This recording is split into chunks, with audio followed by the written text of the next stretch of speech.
Mga kababayan, mabuhay!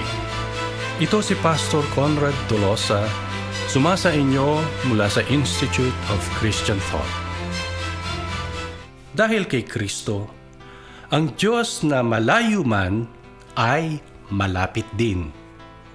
Sinasabi sa Hebreo 1:2 na si Kristo ang luningning o ang kinang ng kaluwalhatian ng Diyos at ang kanyang tamang-tamang representasyon. Sa Kolose 1:15 naman, ang sinasabi tungkol kay Kristo ay ito: siya ang larawan ng hindi nakikitang Diyos. Maliwanag na itinuturo ng Biblia na ang kalikasan ni Jesus ay kalikasan ng Diyos. Tulad ng sa Ama at sa Espiritu Santo. Iisa lamang ang kalikasan ng Diyos at may 3 persona ang nagtataglay nito. Sa makatuwid, walang pinagkaiba ang Diyos Ama, Diyos Anak at Diyos Espiritu Santo. Isang Diyos, 3 persona. Ang tanong ay ito: paano natin makikilala ng personal ang Diyos? Matapos banggitin ni Jesus na siya ang daan, katotohanan at buhay, na walang makaparoroon sa Ama kundi sa pamamagitan niya, sinabi ni Felipe ang ganito: Panginoon, tama na sa amin na ipakita ninyo ang Ama.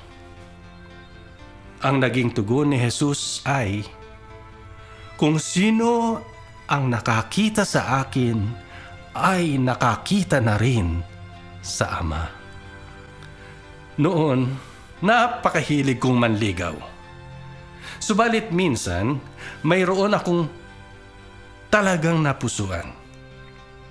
Madalas na kami ay nagkakatinginan kapag ako ay dumadaan sa harap ng kanilang bahay. Bumabagal ang aking paglakad habang bumibilis naman ang tibok ng aking puso sa tuwing sasadyain ko ang kanilang lugar. At siyempre pa, titingin ako sa kanyang bintana, umaasa na naroroon siya at nakadungaw. Alam ko na may crush kami sa isa't isa. Subalit, hindi ako magkalakas ng loob na kumatok sa kanilang pintuan upang sabihin sa kanyang magulang kung pwedeng makabisita sa kanilang anak. Isang araw, nakita ko siyang nakadungaw at katabi niya ang isa kong kaklase. Nagkwekwentuhan sila. Ang pumasok agad sa isip ko ay may tulay na ako. At ganoon nga ang nangyari. Isinama ako ng aking kaklase sa kanilang bahay. Pinayagan ako ng kanyang magulang na makabisita sa kanya. Lumipas ang 7 buwang panliligaw. At dahil sa aming pag-uusap, pagkikwentuhan, paglalaro, at pagpapahayag ng aming mga damdamin sa isa't isa, nagkakilalanan kami ni Melanie ng lubusan. Makikilala natin ng personal ang Diyos kung kikilalanin natin si Kristo. Hindi natin mauunawaan ang kanyang kalooban kung hindi natin aalamin ang katuruan ni Jesus.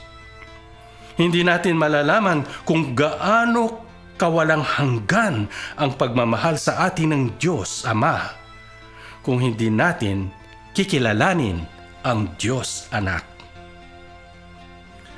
Panahon na upang harapin ng mga Pilipino ang kani-kanilang personal na responsibilidad. Ang 8 artikulo ng Biblical Christian Worldview ay ito: ang Diyos ay maaaring makilala ng personal sa pamamagitan ng kanyang anak na si Hesukristo. Ito si Pastor Conrad Tolosa, sumainyo mula sa Institute of Christian Thought.